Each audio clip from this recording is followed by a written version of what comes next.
सीमा के बालों में बचपन से बहुत जुएं थी। इसका कारण था सीमा का कई दिन सिर को ना धोना, ना ही सिर की सफाई करना। ये आदत उसके बड़े होने पर भी नहीं छूटी।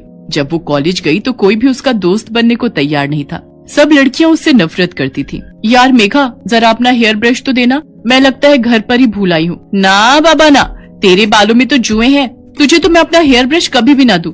चल ज्योति, कॉलेज की छुट्टी हो गई है, घर जाते हुए रास्ते में गोलगप्पे खाते हुए जाएंगे। सीमा के सिर में जुएं होने के कारण हमेशा ही वो अपमानित होती थी, पर मजाल है जो वो अपना सिर साफ करवा ले। सीमा, ओ सीमा, ये सिर धोकर गीला तौलिया तूने स्टैंड पर टांगा है? हाँ माँ, वो सिर बहुत खुजली कर रहा था तो धोकर आई थी। सारा तौलिया जुओं से भरा हुआ है, सिर तो खुजली करेगा ही। कितनी बार कहा है सिर साफ करवा लिया कर, पर सुनती कहाँ है। पता नहीं इस लड़की के सिर की जुएं जाती ही क्यों नहीं है। वृंदा, जितनी जल्दी हो इसके सिर की जुएं साफ करवा दे। बड़े बूढ़े कहते हैं जिस लड़की की शादी के समय सिर में जुएं हो, शादी के बाद जुएं ब्याह जाती हैं, फिर उन्हें साफ करना बहुत मुश्किल होता है। क्या दादी, ऐसा कुछ नहीं होता है, आप बेकार में ही डरा रहे हो। सीमा की दादी चाहती थी कि सीमा किसी तरह अपने सिर की तरफ ध्यान दे दे, पर उसने एक कान से सुनकर दूसरे से निकाल दिया। आकाश नाम के लड़के से सीमा का रिश्ता तय हो जाता है, पर शादी के दिन मंडप में सीमा का हाथ बार बार अपने सिर में जा रहा था। क्या करूं, ये जुएं तो जैसे रेलगाड़ी की तरह सिर में दौड़ लगा रही हैं।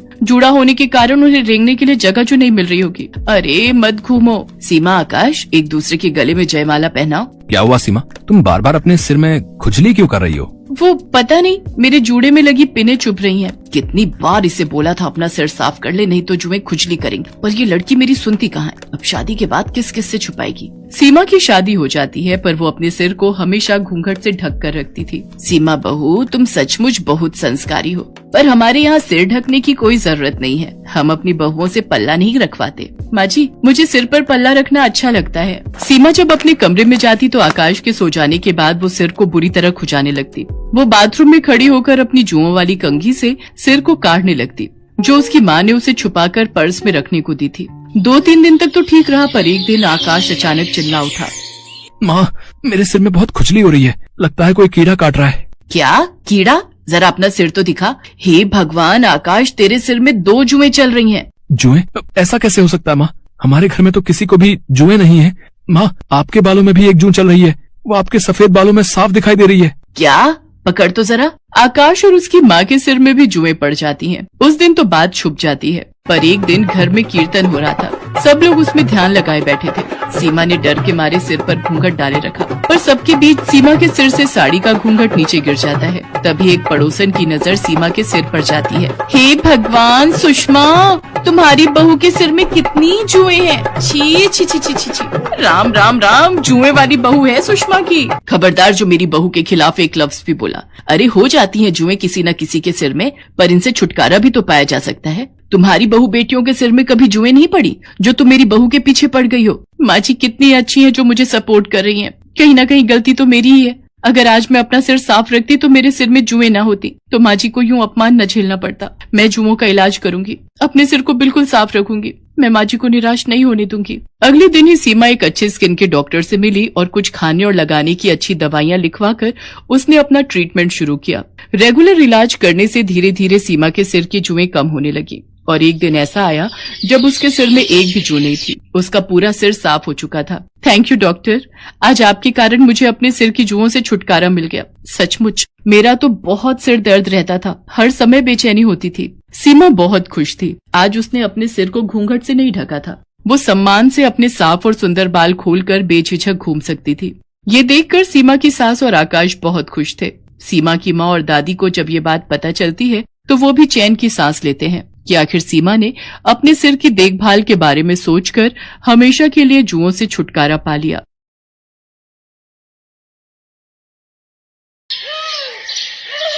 प्रिया शादी करने के नाम से डर रही थी और बार बार अपनी मम्मी से एक ही बात कह रही थी। मम्मी, यहाँ मायके में तो आपने ये बात सबसे छुपा ली और मेरी कभी भी इंसल्ट नहीं होने दी, पर ससुराल में ये बात किसी को भी पता चल गई तो आप जानते हो ना मम्मी, वहां मेरा कितना अपमान होगा। जब मेरी सास और पति को ये पता चलेगा कि मैं रात में सोते वक्त बेड पर सुसु करती हूँ, जो कि मेरे कंट्रोल से बिल्कुल बाहर है। प्रिया बेटा, मैंने तेरी दवाइयां सूटकेस में रख दी हैं, तूने समय पर लेती रहना। तू घबरा मत, डॉक्टर ने भी तो यही बोला है ना कि तुम्हें तनाव बिल्कुल भी नहीं लेना है और रात को सोने से पहले सुसु करके सोना, तो तुम्हें ही परेशानी नहीं होगी। अपने खाने पीने का ध्यान रखना और सोते समय अपने मोबाइल में आधी रात का अलार्म भी लगा लेना, जैसे यहाँ लगाकर सोती हो। प्रिया उस वक्त माँ की बात को सुन लेती है, पर उसके मन में इस बात को लेकर बहुत डर और घबराहट पैदा हो रही थी। कुछ दिनों बाद प्रिया की शादी हो जाती है और वो अपने ससुराल आ जाती है। कुछ दिन तक प्रिया अपने फोन में अलार्म लगाकर सोती है तो सब कुछ ठीक चल रहा था, पर एक दिन प्रिया, अचानक मुझे ऑफिस के काम से बाहर जाना पड़ रहा है, पर मैं 2 दिन में वापस आ जाऊंगा। तुम इस बात को लेकर मेरे से नाराज तो नहीं हो ना? नहीं नहीं, मैं भला क्यों नाराज होने लगी। आपका काम पहले है, आप अच्छे से काम करके लौटना। अरे रवि बेटा, तू चिंता क्यों करता है, मैं हूं ना बहू का ख्याल रखने के लिए। हम दोनों सास बहू खूब मजे करेंगे। रवि काम से बाहर चला जाता है। उसी रात, प्रिया बेटा ये देख, मैंने हम दोनों के लिए कितनी बढ़िया वाली आइसक्रीम मंगवाई है, हम दोनों मिलकर खाते हैं। पर मैं तो आइसक्रीम खाती ही नहीं हूँ, क्योंकि ठंडी चीजें खाने से मुझे और ज्यादा सुसु आता है। पर माँ जी को मना कैसे करूं, उन्हें बुरा लगेगा। मुझे आइसक्रीम खानी पड़ेगी। है ना कितनी बढ़िया वाली आइसक्रीम, हमारे यहाँ की मशहूर आइसक्रीम है। एक काम करो, जब तक रवि वापस नहीं लौटता हम दोनों सास बहू एक ही कमरे में सो जाती हैं। रात को सोते समय गप्पे मारेंगे। जी जी ठीक है माँ जी, जैसा आप कहें। अब क्या करूं, मुझे माँ जी के साथ सोना पड़ेगा। कहीं रात में मेरा सूसू निकल गया तो मेरी तो सारी सच्चाई माँ जी और रवि के सामने आ जाएगी। उस रात प्रिया 2 बार अलार्म लगाकर सोई थी, इसलिए वो रात में 2 बार बाथरूम हो आई थी, पर चिंता और डर से वो पूरी रात सो नहीं पाई थी। वो रात तो जैसे तैसे कट गई। अगली रात जब प्रिया अपनी सास के साथ सोई तो उसका फोन चार्ज नहीं था। इस वजह से उसकी बैटरी खत्म हो गई और फोन स्विच ऑफ हो गया। प्रिया गहरी नींद में थी तो उसे पता ही नहीं चला कि उसे रात में उठकर बाथरूम जाना है। अगली सुबह जब प्रिया सोकर उठती है, उसका पूरा बिस्तर गीला था। घबराहट से उसके पसीने छूटने लगते हैं। प्रिया की सास ये सब देख लेती है और गुस्से में प्रिया पर चिल्ला पड़ती है। इतनी देर में रवि भी वापस आ जाता है। रवि बेटा, हम बेड पर सूसू करने वाली बहू ले आए हैं। मुझे तो सचमुच इसे अपनी बहू कहते हुए शर्म आ रही है। दुनियादारी और समाज में किसी को भी पता चल गया तो सब लोग हम पर हंसेंगे। अब मैं इसका क्या करूं? इसके माँ बाप ने भी हमसे इस बात को छुपाया और तो और इसने भी हमसे इतनी बड़ी बात छुपाई।